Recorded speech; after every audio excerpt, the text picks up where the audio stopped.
Hello, Louisville. Guess who's coming to dinner?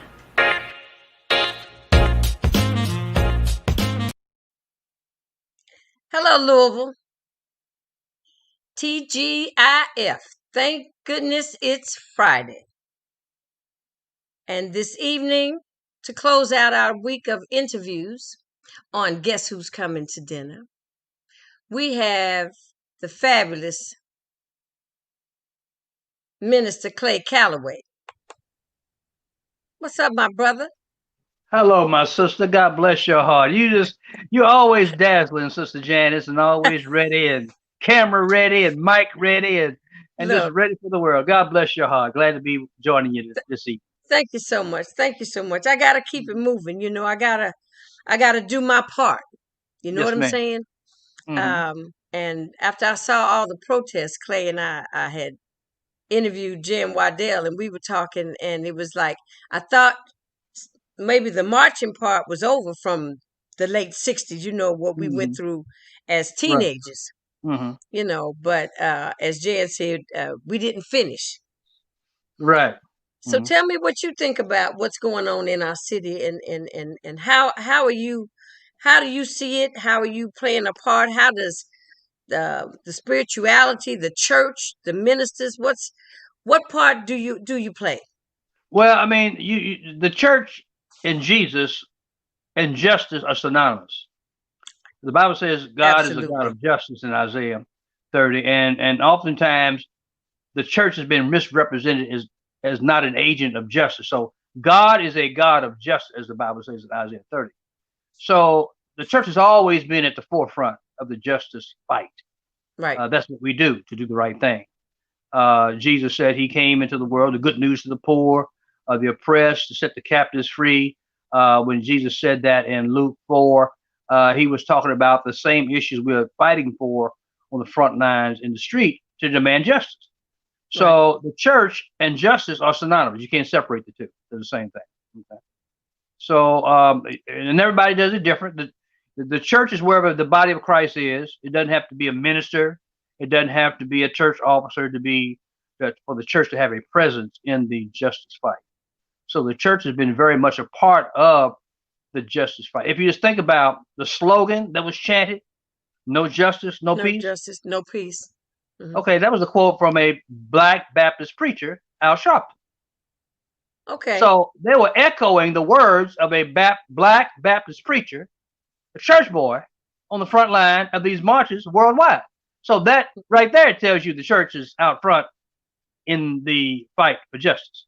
That the voice of the church, that is the Absolutely. voice of the church. That no Absolutely. justice, no peace. Okay. Absolutely. Okay. Hmm. I didn't know that. I know I heard him say that before, No, but he coined that as phrase.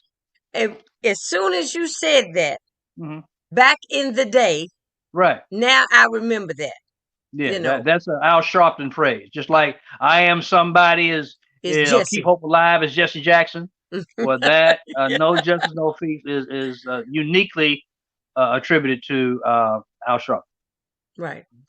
Well, I see that St. Stephen's was doing some things in the community, like uh, the um, the testing, because Right. Hmm. our community is just going through it from Hmm. all ends. Hmm. And I wanted to mention that I just noticed on the news that um, the Urban League got a wonderful blessing today. They did. Heard the announcement that they got $8 million grant, out of town grant, from what Right. I'm They told, said from New York. from New York. Now that's unique. When you get money from outside coming in, that's different. Okay. Right. Right. Oftentimes when grants are given, it's circulated in the city. But anytime you can bring money from the outside in, then you are changing the economy of the local area. So that is significant right there. Very few people have done that. Okay. Right. It probably Right. has not been done by anyone so far. Now, not say Stephen, but Simmons is going to be doing something like that Okay. in the very near future.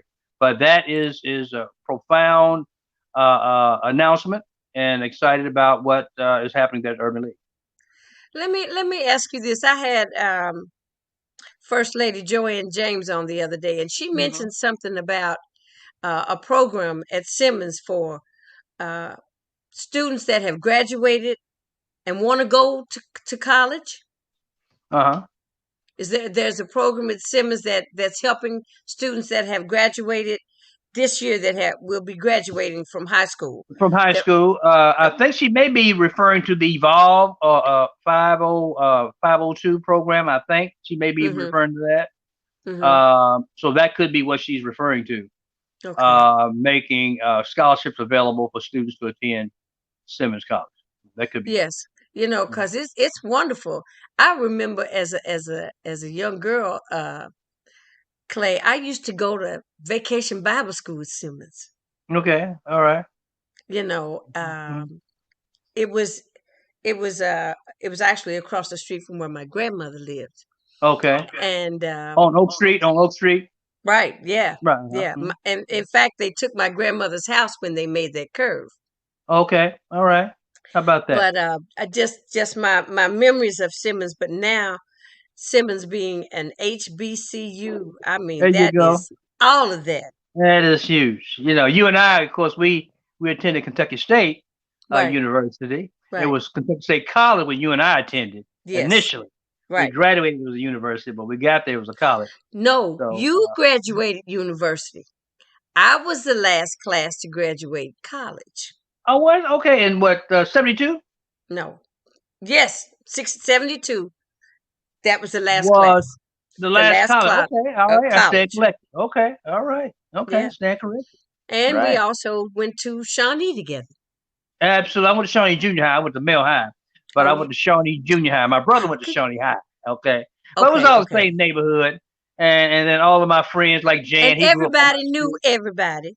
Everybody knew everybody. And You you know, grew up I with had a friends of I had a mine. Mhm. conversation with Eddie Woods the other day, Okay, and we were talking about peer pressure. I see. Mhm. That this city, that some of the violence that's going on in the city Mhm. is a product of peer pressure. And I know that back in the day that Louisville is a peer pressure kind of city. Well, yeah, yeah. I mean, yeah. I mean, I don't know if it's more so than any other city, but Maybe but not so, but it's prevalent. Let's put it like it's that. prevalent, right? And every school, every neighborhood had its own unique uh, claim of ownership and identity. Hmm. And naturally, we used to challenge Newburgh residents, uh, students that that lived in the uh, uh, Southwick area. Of course, we lived in the Chickasaw Shawnee area. Right, We had territories and kind of territorial. So, but everybody wanted to be somebody, and the way you compare your success compared to somebody else close to you in your social makeup. So, peer right, pressure right. had its effect. But we had a lot of wonderful role models, Oh, we did. and we Hmm. still have some Hmm. wonderful role models in this city. Hmm. Don't you think? Well, I agree. I mean, it's all around. Of course, you and I grew up in an era when in West Louisville, Right. of course, and did you have roots in Beecher Terrace too? Were you in Beecher I was Terrace born in also? Beach Terrace. Yes, Beecher Terrace. Okay. Now I was from Shepherd Square, so I moved from Shepherd Shepherd Square. All Square right, to all right. 35th Street in 1959. Okay. So back when we were coming up, being in a project was not something to be frowned upon. I mean, a lot of us had roots to a project back then. We Oh, had living two in the family projects, households. they weren't projects. They called them No, maybe the bricks, the but that was brick. middle class living. Right. No, it wasn't no. So all of us I said, had I said, some if you roots ask to somebody, that was some middle class housing living. development back then. Right. Yeah. Absolutely. Hmm. Right. But I when we was, grew up in the West Louisville, I don't know when you moved in further in the West End. I moved in 1959 down here.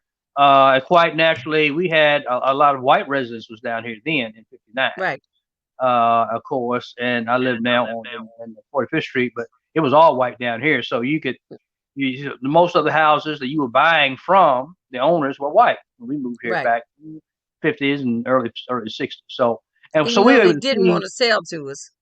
they didn't want to sell to us, but we were able to see the West End at its still most vibrant area. Had the theater here, the Fountain Ferry was still here, drugstores at 34th and Broadway. You had Drugstore on the corner of on Cecil and Cecil on Cecil and Cecil Broadway. Cecil and Broadway, and on further at Cecil and Greenwood. That was what was that called? Money Penny, Money Pennies, the hardware store, hardware Zigarts, the store, drugstore, Zigard. Right, right. So we had a lot of vibrant academy in the neighborhoods. in the Uh, neighborhood.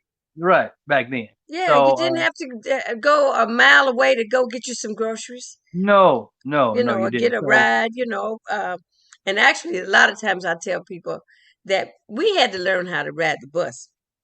we did. Nowadays, if the kids want to go someplace, parents take them. They can't go unless mama and daddy gives you a ride. But Hmm. my mama said, we caught the bus to school, we walked to school.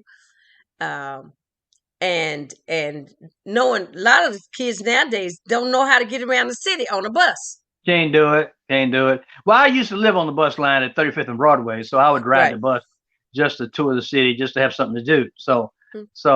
but now they don't. The world, the social interactions drastically different than what we grew up with in back in our So Clay, let's talk about your show. And your show wants to do the same thing that Guess Who's Coming to Dinner era. Okay. wants to do by I having like your title. I like you your like title. my title? Yeah, it's catchy.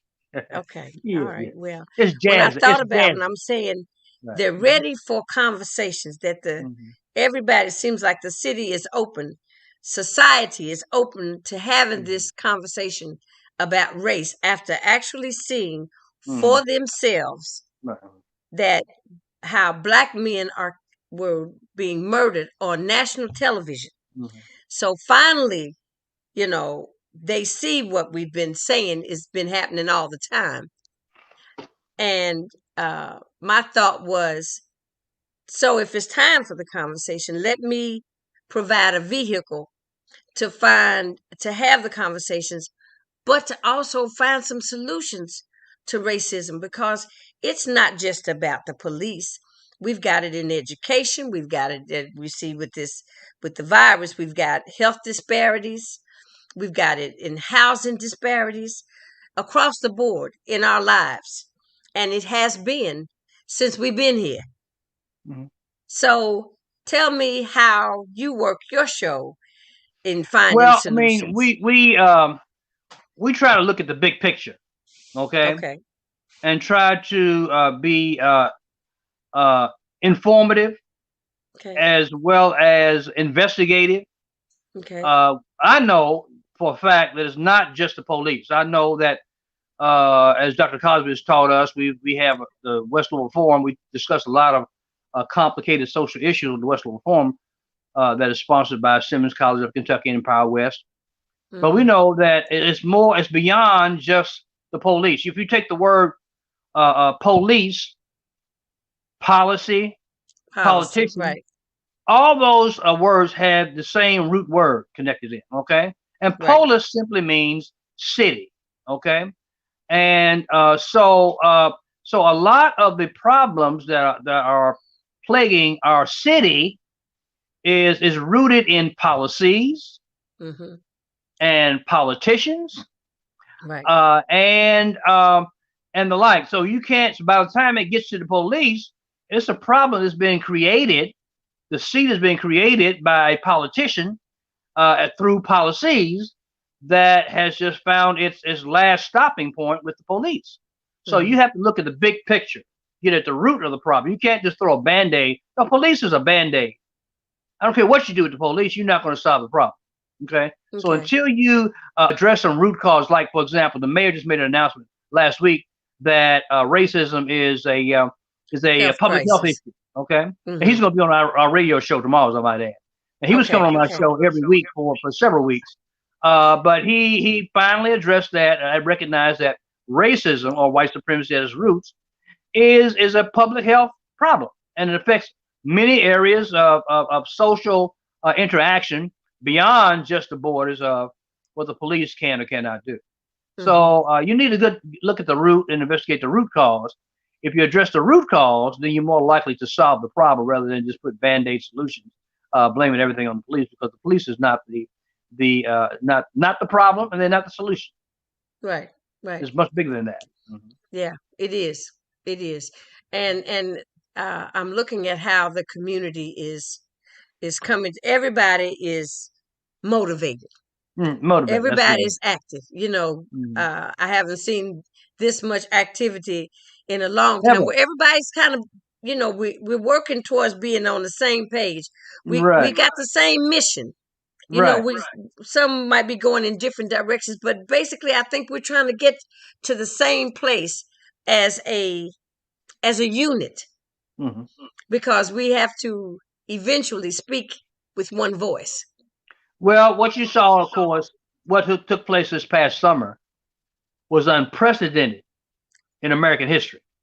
By Absolutely. all accounts, this has never happened before. No. Not only in America, but in the world. It was around the world. Around the world. So you had 2,000 cities, according to the mayor, had 2,000 cities in the United States protesting. Right. Not to mention the cities and countries and states around the world who are protesting the same thing. Right. So you had the George Floyd issue that really ignited everything, of course, and then what took place here in Louisville with Breonna Taylor was a worldwide issue as well. That is still going on, I might add. So that has never happened before, ever. And the majority of the protesters were not black; they were white. Right. But So in order for a movement, for even when the civil rights movement was happening in the late 80s, white people were a big component of that, in actuality. But you talking about the late 80s or late 60s? Late 60s. Martin Luther King, the marches, March on Washington. Right. It wasn't just they us. Were absolutely. And they had to be. And his Dr. King's mission to have it televised was to let the conscience of the country see what was being done to us. Absolutely. And that was the turning point. Now these your cell phones are now the cameras. Absolutely. Because you can't just say that this is not really happening, and people were acting like, well, I heard this, but they couldn't believe it until they saw it. Right. So now they see it live and live in color. Like Will Smith said, nothing is new. The only thing that's new is that we have video cameras now. We got cell phones. Right. Exactly. That's the only thing that's new. Right. And the revolution is being televised. Absolutely. Like Gil Scott. Gil Scott. I think. Gil Scott. I love reminiscing is a wonderful thing. Because we have a lot of elements in our upbringing, and a lot of integral parts that we revert back to that helped us come to be where we are today. Absolutely. You know what I'm saying? Whether it be music, whether it be leaders, the leaders that we've had that we look up to, and now that the leaders in our city that are coming to the forefront, and how the city is, like I said, I feel the energy in the city, that we are. It's like there's a determination that we will not go backwards. No, we're on a path to let's take care of this problem, because none of this will ever happen again. No. And then they're still marching every day somewhere.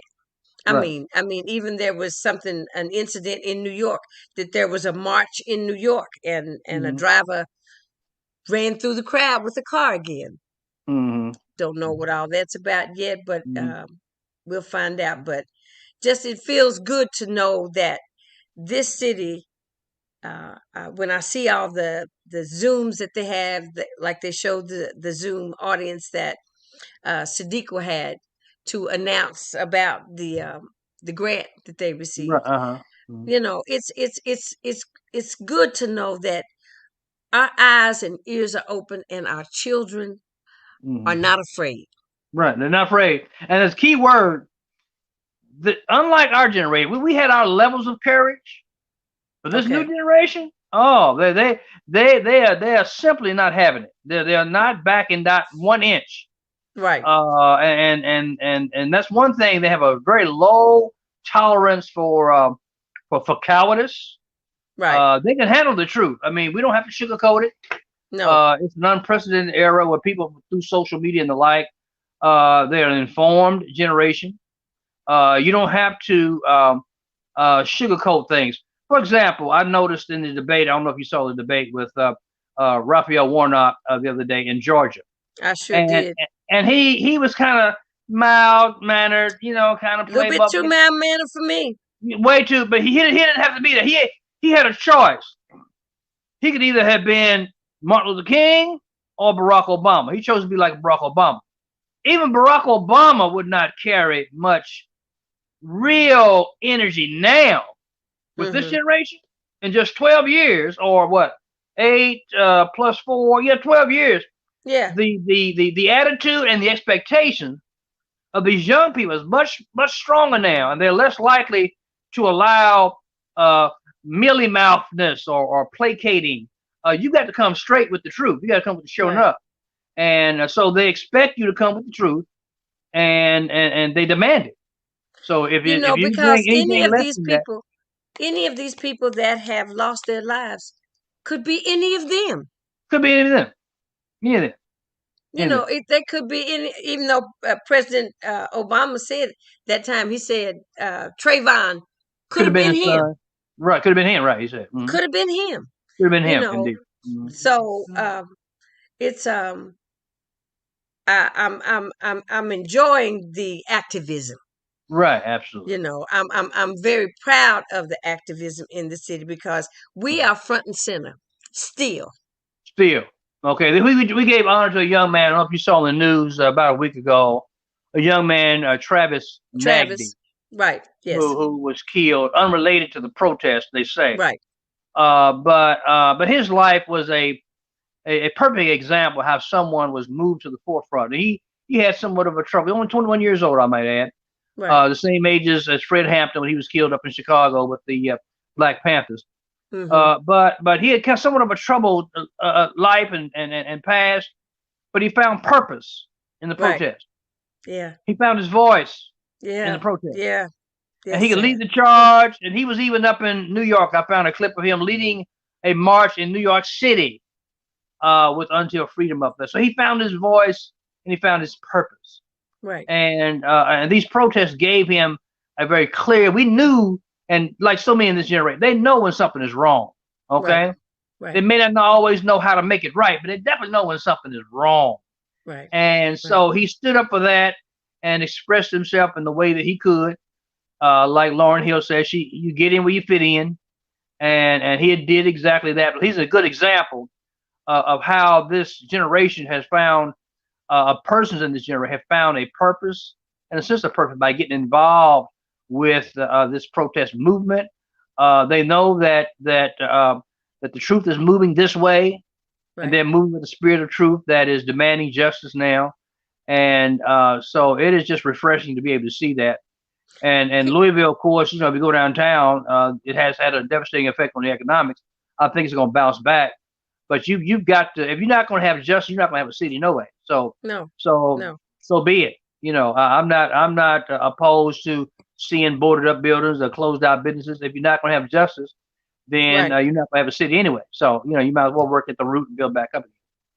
Well, and last night Travis was mentioned at in that timepiece for Person of the Year, wasn't he? He was one of the people that were mentioned I didn't know in that. the group. Okay. Yeah, Okay. I Okay. got a text Okay. about that last night, Okay. and I Good. thought that Hmm. was Hmm. that was a Hmm. wonderful tribute to him. Right. Hmm. Well, For his activism.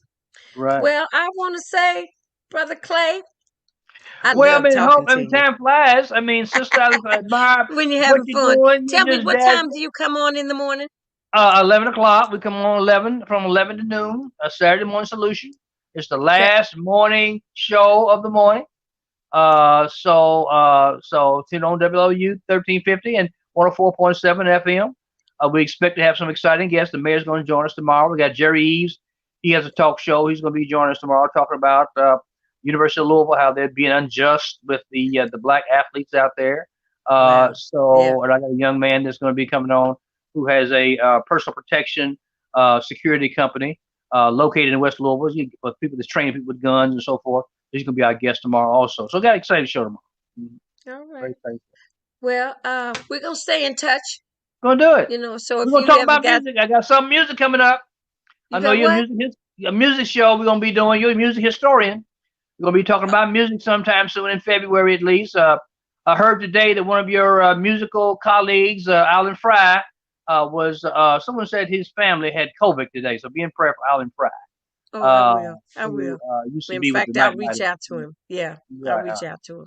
Heard it. That's uh, part of my legacy. Right. And Absolutely. you always, I know, Mm-hmm. the things that I've done in this city, just growing up in this city, and Mm-hmm. this city helping to make me who I am. Mm-hmm. I'm very proud to be a Louisvillian.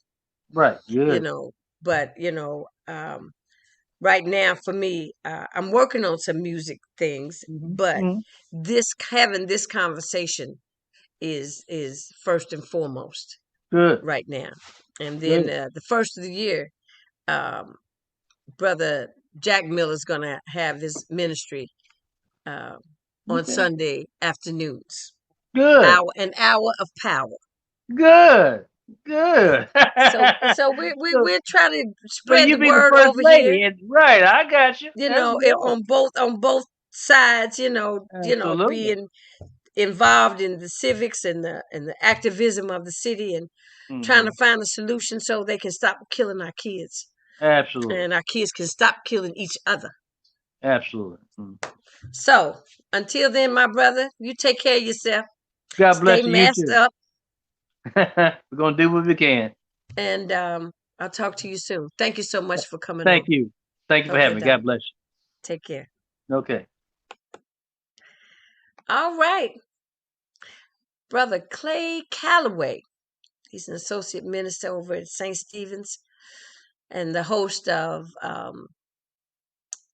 Talking About Solutions, the talk show on WLOU that comes on every Saturday morning at 11 a.m. Tomorrow morning, he said he's going to have the mayor and a few other interesting guests. He always has interesting guests, and he's a fabulous host. He and his sidekick, Miss Fabulous Gail Strange, they do a fantastic job at WLOU, um,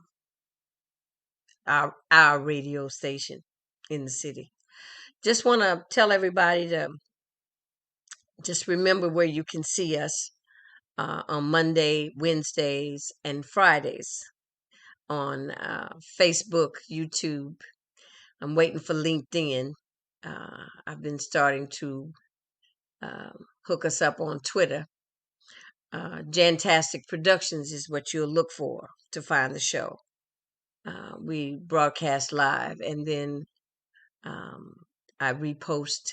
Sometimes I have to edit if we have had a conversation that might last an hour. I put it into two parts. But those are the places that you can find us on a regular basis. And once again, I'd like to congratulate my soror, Miss Sadiqa Reynolds, with the Urban League, and the city of Louisville, the West End, with the grant. So we're gonna keep on pushing, keep on moving. Look out for one another. Put your mask on. Let's hurry up and get rid of this stuff. But we can't get rid of the pandemic until we take initiative to put our mask on so that it can go away. And I don't know what y'all gonna do about that vaccination, but probably need to get vaccinated because they're not gonna let you on an airplane if you don't get vaccinated. So all you globetrotters, you got to think about that, and you have to think about your own health, how it works for you. So we've got a lot on our plate here in the city, and we can handle it though because we've got Muhammad Ali's spirit because we can be the baddest. We all think we the baddest that we can be, or that ever did it. So I'm not telling you anything. So on that note, I can say, guess who's coming to dinner? It's dinner time somewhere. Bon appetit. See you next time.